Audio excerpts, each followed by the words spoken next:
ஆன்மீக நண்பர்கள் அனைவருக்கும் அன்பு கலந்த வணக்கங்கள். இன்றைக்கு நாங்கள் ஆன்மீகம் சம்மந்தமான பதிவில் பிரம்மச்சாரி கோலத்தில் முருகன் கேரளாவின் கிடங்கூர் அதிசய தலத்தை பற்றி பார்க்கலாம் வாங்க. கேரள மாநிலத்தில் கோட்டயம் மாவட்டத்தில் அமைந்துள்ள கிடங்கூர் அருள்மிகு சுப்பிரமணியர் திருக்கோயில் பல வியக்கத்தக்க சிறப்புகளை கொண்டது. அதன் ஆன்மீக பின்னணியை பற்றி தான் நாம் இன்றைக்கு பார்க்க போகிறோம்.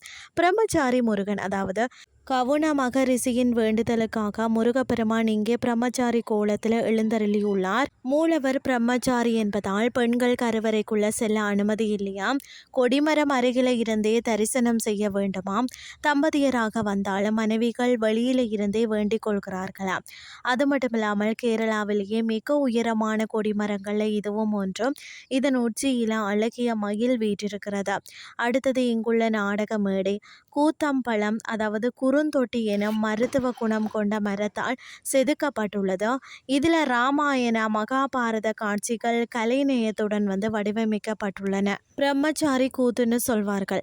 குழந்தைகள் வரம் வேண்டி பெறுபவர்கள் முருகனுக்கு நன்றி கடனாக பார்த்தீங்கன்னு சொன்னால் பிரம்மச்சாரி கூத்து என்ற கலை நிகழ்ச்சியை நடத்துகிறார்களாம். கேரளா கலாச்சாரப்படி ஆண்கள் மேலாடை, அதாவது சட்டை அணியாமல் மட்டுமே உள்ளே செல்ல வேண்டும். பெண்கள் கொடிமரம் வரை மட்டுமே அனுமதிக்கப்படுவர். பரசுராமரால் உருவாக்கப்பட்ட புனிதமான 64 கிராமங்கள் ஒன்றாக கருதப்படும் இந்த தலம் வாழ்வில் ஒரு முறை தரிசிக்க வேண்டிய அற்புத தலம்னே சொல்லலாம். இன்றைய ஆன்மீகம் சார்ந்த பதிவு உங்களுக்கு பிரயோசனமாக அமைஞ்சிருக்கும்னு சொல்லி நானும் நம்புகிறேன். இதே மாதிரி மற்றொரு ஆன்மீகம் சார்ந்த பதிவோடு உங்களை சந்திக்கிறேன். நன்றி.